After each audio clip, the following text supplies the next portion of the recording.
Be quiet, Ginger. Shh. Be quiet, Ginger. Shh. Be quiet, Ginger. Oh, something that I need to look up here on my phone because I said that I would mention this and I have forgotten the names. Yes, it's Ginger Sugarbush, who is in the chat, and he just adopted 2 flat earth kittens and he named them Platypus and Skiba for Rob Skiba. Nice. Platypus. Doesn't Platypus have a flat tail? Yeah, Platypus is, Robin Williams joked it was one of God's mystery creations. Yeah. Because the duck-billed platypus has absolutely, it is the most, scientists don't even like talking about that thing. It's got a bill, but it has fur and it has poison spines. It's everything all in one. It's got all this stuff. Is it a mammal? Is it aquatic? Is it reptilian? It lays eggs. Platypus has a flat, I almost said beak. Is it a beak? Bill. Bill. But not a flat tail. A beaver's got a flat tail. Imagine a platypus beaver combo. That's why this is called The Secret Show. The first video had me showing that I feed them this certain vegan food, but I didn't make anybody become vegan. I didn't say if you're not vegan, you should die or anything. Nothing controversial. And, immediately got a couple thumbs down from people who hate cats, hate deodorant. That reminds me, by the way, I came up because of you, Patricia, I came up with a great analogy for the whole why Bill Nye is pissing everybody off right now. I've got it. I've got the analogy. Okay, we're ready. Because I was trying to figure out. It's like, why is it? Oh, my ride's here. I was trying to figure out why Bill Nye was driving me absolutely insane, and here's why. Imagine if this is a perfect analogy. Imagine if I like cats, which I do, right? I like cats so much that I started up a YouTube channel called Cat-Tastic, right? And that show, then you probably, if you listen to Strange World, you probably know where I'm going with this. And then that show gets picked up by PBS. And we run 5 seasons where I'm talking about what I like as far as cat towers and cat wheels. I would love to have that show. Isn't that great?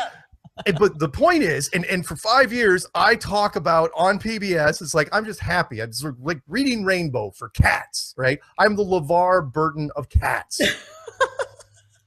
That's what I'm doing, which is great. And kids all over the place go, oh, this cat thing's great. Does that give me the right to even get invited on a panel of PhDs that specialize in veterinary medicine? No, it doesn't. Because all I know is I know cat toys. That's it.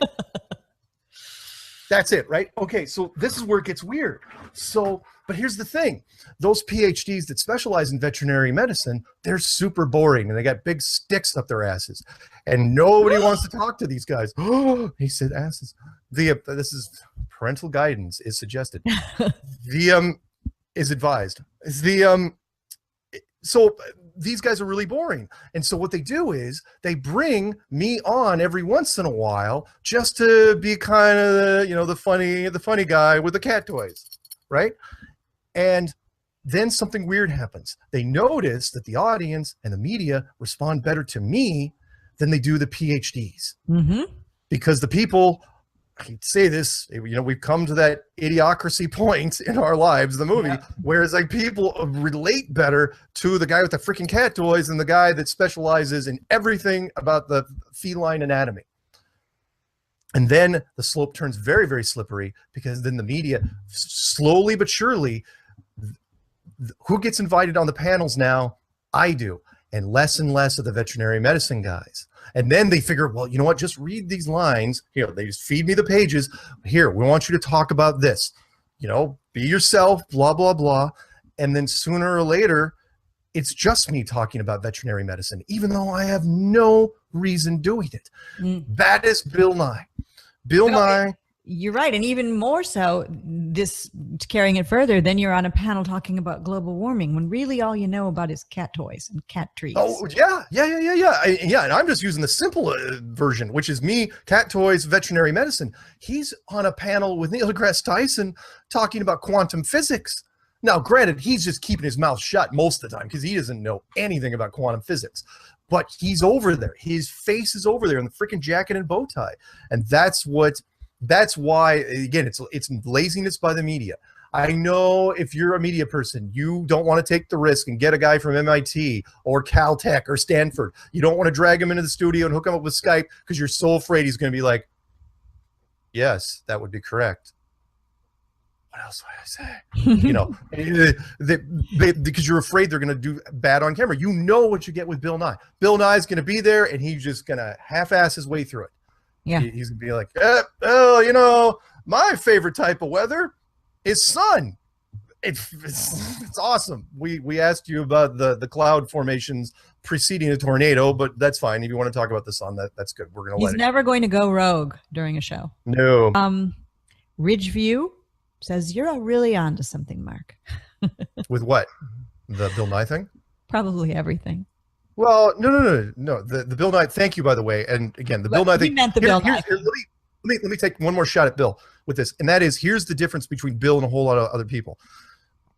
If again, I do the Cat-Tastic show and somebody asked me to be on that panel, I wouldn't feel even remotely comfortable being on that panel. I'd be in the audience. I'd hang out with them in the lobby. I'd do some other stuff, but sitting up there with them, I'd be, what are you talking about? I know nothing about medicine and chemistry and biochemistry and all this stuff. I know nothing about the feline anatomy other than they're soft and cuddly. That's basically it. Well, when you think about like Bill Nye being on one of those panels, even if he doesn't know, even if he knows, as he does, he doesn't have the education that the people he's sitting with have, and he didn't put that time in, his paycheck's probably a whole lot bigger. Yeah. So that it gives him that ego boost that he can deal with these people. The line from Galaxy Quest, which really said it all, where the captain, when he said, oh yeah, I got a thing, you know, and all the other actors like, what, it's a gig? Like it's a paying gig? Because really, I mean, that's what it's about. Actors crave, absolutely, forget about getting a gig. If it's a paying gig, they will usually jump at the chance. And he was literally, he is a one-trick pony. Mm-hmm. That's it. It is Bill Nye, the science guy, and he is, I will give him credit. He rode this sucker longer than anyone would have ever given him credit for. And granted, he's being used, you know, as a Muppet now, but the fact that they revived him, yeah, why wouldn't he jump at it? I don't know what else he's doing. If you know, he only wrote his first book a couple of years ago. His first book. That shows you how long. Remember, he wasn't a Hollywood actor, just a lucky Seattle actor that turned his, you know, and I don't even know if he got syndication royalties from PBS. So do you think that he is in on pushing an agenda, or he's being used as a tool to push? No, he's literally just a tool. He knows nothing. If you want to give, if I had to describe Bill in one word, that word would be doddering. He is just a clumsy head in the clouds guy that's just riding this sucker out wherever it's going to go. As long, you know, because he's got his lines down. You know, he puts on the freaking jacket, the tie, and you know, Nathan Oakley's got a good point. Cat-Tastic. The title alone is worth 50,000 subs. Damn it! Somebody better jump on that. I better open a secondary channel right now. I'm gonna close this hangout out. I own it. No, it's subsidiary rights. No, I don't. TM. TM it right now. No. I'm sure there's Cat-Tastic out there. Yeah. No one would have missed that. But but again, I think the analogy is solid, which is he wrote. They used him. Luckily for us, there are very, very few people in the science community that can do television. There's only 3. Well, I'm sorry, 4 if you count Brian Cox. Brian Cox being the English side. He seems to be pushing the transgender agenda. My God. Well, he's rather unusual. But on our side, you've got NDT, you got Bill Nye, and you got Michio Kaku. And Michio's riding a fine line. He's not falling for. He's not going for a lot of stuff. You know, in fact, what was what was that Russia Today interview that he backfired on? Where they pinned him down, were asking about stuff, and he was really lighting it up. He did not like the way the interview was going. He's got a temper on him. Really? Yeah, watch that. Watch the Michio Kaku Russia Today interview. If you get a chance, he does not. I don't think he could be used as a tool, which is why he's not in our crosshairs at this point. There's a lot of people who are in the public eye, and then you hear about them behind the scenes, and they're ranting and raving. Bill, did I already say hello to Delta 9? I'm not sure. And he says we should have a Cat-Tastic app for cat lovers. Really? I don't. Seriously, guys, do not turn that into a t-shirt. Cat-Tastic is going to become a thing now. No. I was just making a point. I was trying to let you guys know why Bill Nye doesn't make sense. Why the media is just lazy. They don't want to take chances, and the public kind of like the public forgets things. Let me use the core of the Earth example, which I've used in the clues. It's not that science. Here's the problem when they do the core of the Earth. They tell us it's 4,000 miles to the center, and they give us those literally 1,000-mile thick bands. Red, orange, yellow, white. Right? That's not the part that should bug people. What bugs people is they don't have a disclaimer on any of those artist interpretations, because there's no photographs. Obviously, the Earth isn't cut in half, so it's always somebody painting something. And at the bottom, there's no disclaimer. And you're thinking, so what? Well, so what if you're a 6-year-old or an 8-year-old? You see that enough. You don't see any fine print at the bottom. That's gospel. That's it. I thought it was real. We all thought it was real. Exactly. You think it's real because they don't let you know. It's like, well, we state in other places. It's like we state on Wikipedia. It's like, yeah, but you don't state it in the book. Whoever thought that the images of Earth from space were CGI before all this came into our lives? We just saw them and thought that's what it was like. And again, I saw it back in 2000. Never even occurred to me. And a lot of interviews, a lot of little things that have come up. I did 3 videos last night. I was up till 2 or 3 in the morning doing. But where, speaking of Cat-Tastic, where's Bitsy the cat? Bitsy the cat's away right now. But Bitsy the cat's not away like in the. No. She can't be trusted. They say don't trust animals or children when it comes to when you're doing shows. Not women. Women's a distant third, probably. Right. All right. What else you got? Go.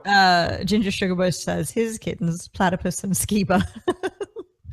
So say thanks for the shout out. I wonder if Rob Skiba knows that he's got a kitten named after him. That's a history. Well, I'm okay and everything's cool. So I guess that concludes this episode of Hot Cars and Cat-Tastic felines and Bill Nye and Europe for Europeans and other flying potatoes. Nice. So don't drink and drive, everyone, or do drugs and drive. Keep that in mind. Hugs, not drugs. Yes, indeed. Peace, love, and happiness. At least try. Yeah. Yep. Shh. Be quiet, Ginger. Shh. Be quiet, Ginger. Shh. Be quiet, Ginger. Shh. Be quiet, Ginger.